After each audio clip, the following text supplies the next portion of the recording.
It's been moved Second. and seconded. Those in favor signify by saying aye. Aye. And the motion carries.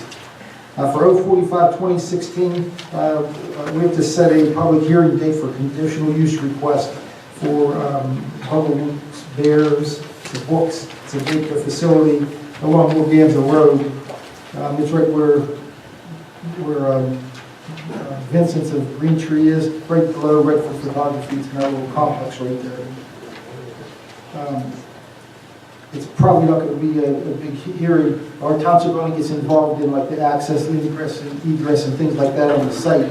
The Department of Welfare does all the things for the safety for the kids in the inside of the building. So we would generally be looking at some things on the site. So you don't necessarily have to have a special night meeting for that, unless we have some other hearings through the course of this meeting surface. We could probably set this a half hour before our next monthly meeting. Which is April 4th. How about if we tentatively set it for April 4th, unless we find out through the course of this meeting that we have other issues that come up that we need to have a special meeting for. We can bring you in for just something that could be only a 10-minute hearing. So we'll tentatively schedule for April 4th at 6:30. Let's see. All right, for 046-2016. Tom, while you're there, I'm sorry. Is that a change to Bubbles and Bears? Are they expanding the facility? I understand they're expanding. They're already there, and they're Right. going to take another part of another building. So Contiguous or in another part of the building you don't know? it's a separate building. I think it's behind that area. The buildings are not. No. No, they're keeping them both. Somebody here from the. Yeah, from that Ford. applicant? Incidentally, the address is incorrect. It's 657, not 649. 657. Members of the board, that there's some addressing issues. The facility of which they occupy right now is, the building is 657. The newer building that was constructed in 2012 has an official 911 address of 649. All right. Mailing address. We'll leave it As that a point of clarification. way. Sir, you mentioned, I guess you know about it, the question was, you're in two separate buildings. It's already operating right now, and it's just basically because you're expanding, the business is growing.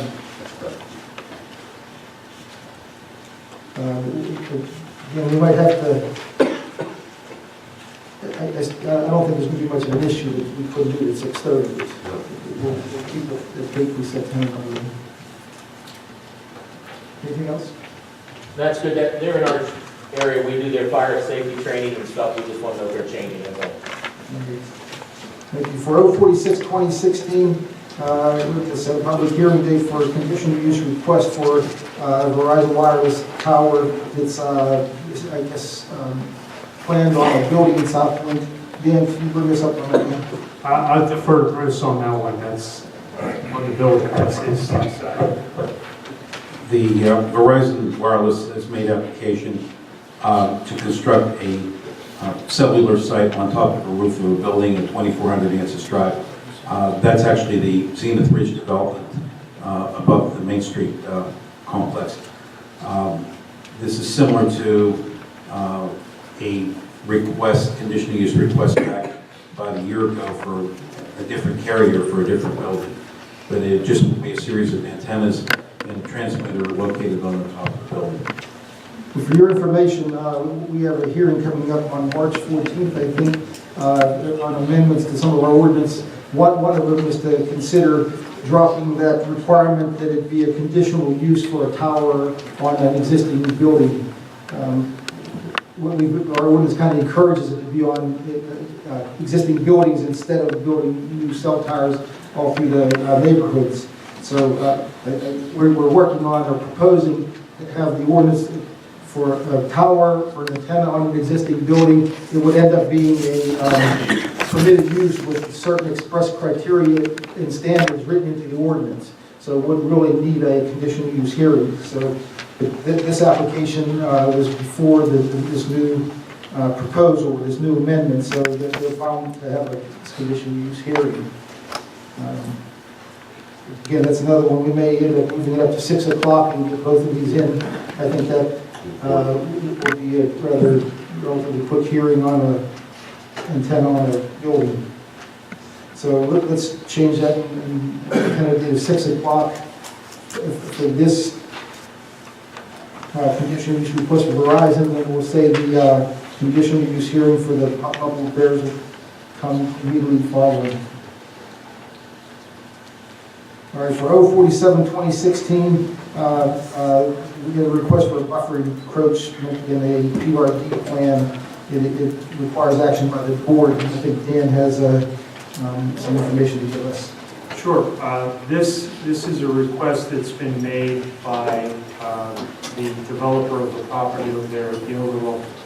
As required in a PRD is required to have a 50-foot buffer around the perimeter, and that buffer cannot be encroached into.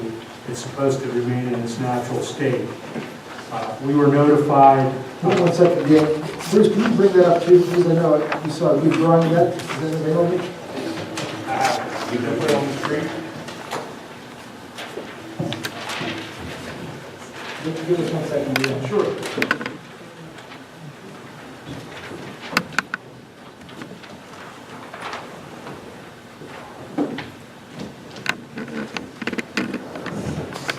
While you're working on that, Dan, we have a request pending with the developer on the development off McConnell Road. And they, in advance, they know where they needed some encroachments, and they've made those requests for that variance. Was this something that they knew in advance, or they're just doing correct or taking care of it now, or is this something unexpected that came up? As my understanding of it, there was some mistake made in terms of surveying and understanding where they were, and somebody got a little bit ambitious about how far they went in the grading. Archie McConnell is here from Allegheny Excavating to represent this tonight. Is that correct? Yeah, there's discrepancies in the LiDAR, which is taking, You speak up, sir. there's discrepancies in the LiDAR, which is, aerial grading taken, to obtain contours. And when the grading was designed, there was a bust in the LiDAR, so when you tie the hill in, it ended up encroaching into the buffer area, which the men in the field would not have known. Yeah, essentially what happens anymore is people don't survey like we used to in traditional days. What they do is they load the drawing into a GPS. The guys get on the dozer and then they just start going to town. They thought there were fence posts up there or something that they were within where they were supposed to be, and they weren't. So and when they called me with this issue, I said, this isn't my issue, this isn't the township's issue, this is your issue to work out. So what they did was, to their credit, they actually came up with this plan. They met with all the property owners up there that surrounded the plan. They actually got all the property owners to sign off on the plan, approving it. We just, not that we don't trust developers, but we called them all up and asked and verified that that was the case. So what they're asking for tonight is an encroachment, and what's the distance that you're encroaching over 50 feet? 17 Yeah. feet. So it's going to leave you with a net of like 33 feet between, Yes. so, and they're going to heavily plant that with the pine trees that are shown on there, and they're prepared to do that as soon as there's some action taken. I would say that there's houses already going up there. Yes, there are. So if this isn't approved, then I don't know, I don't actually know what the remedy is. I've never had this happen before out here when this happened. You're basically filling somebody's backyard back in because that's their rear yard in the new plan. So just to my The property of the new buyers of the new plan, they really didn't impact the existing residents other than the view. That's correct. That's correct. Does anybody have any questions? I mean, that they came up with a solution to that. Anybody have any comments? You did state that the businesses were okay, or did anyone research whether the neighboring properties were okay? Oh, that's what we did. You did call them though, or? Called, yeah, we have called, everybody that signed off on the plan, we verified their names, addresses, we called them on the phone, and we made sure that they were okay with that. And there was also a meeting held in the field with the people themselves, so, yeah, and we've had there was initially a complaint that came in, but we talked to that gentleman also, and he's satisfied with the plan. All right, with that, we appreciate that effort, Dan. Any other questions? We have a motion to approve that encroachment. So moved. It's been moved Second. and seconded. Those in favor signify by saying aye. Aye. The motion carries. For 048-2016, we consider this release of funds for the Miller Centrifugal International Plan. Dan, you heard what our residents had a concern? Yeah, and just to outline what this release is for tonight is specifically related to the land development portion of the project. In other words, when we bond private improvements like this, our job is to assure that all the improvements are in according to the site plan. This issue, as at least I understand it, is on a different property from the property that we're considering the release from tonight.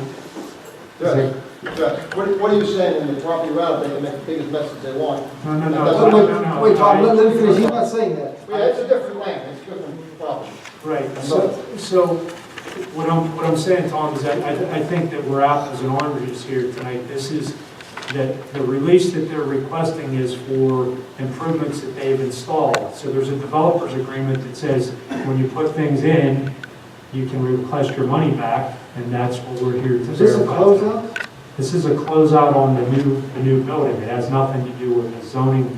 This is a zoning issue, isn't it, Bruce? Am I incorrect? Okay, I've been in touch with, several months ago, with MCC, and there was a shed or a structure in there, and that has been since removed. Okay. In terms of the storage of materials, I know, Dan, we both looked into this at several points, not specifically with the issue Mr. Secret's talking about, but the actual use of that area, and was it actually permitted? And I think you and I just need to revisit that at this point to see if this was on the approved site plan, and if it is truly an expansion. Then we'll have to notify Well, that's a big the property. expansion. You're taking an idea, Yeah, that's correct. sticking out in front of me on commercial land. I mean, that's not what was approved. I was up all of the meetings, and we're only supposed to go 210 feet. We're talking 500 feet up there now, they are. That's all I-2 business are running there. Yeah, Dan, I can't disagree with Bruce that it's, if it's part of the business, if they're expanding there, it has to be looked at first. Yeah, I'm fine with that. I mean, if you guys want to hold off on this request. Is anybody here from Miller Centrifugal? It'd be all right to roll off. Sure. That's a, They were running up on the deadline for the renewal of their letter of credit, weren't they? So they'll have to just have to renew it. It wasn't a letter of credit, it was actually a surety bond, right? Bond. Yes. we have a motion to table this until we can, I'll make that motion. it's been a motion. Second. And second to table this request for that release of funds. Those in favor signify by saying aye. Aye. Aye, the motion carries.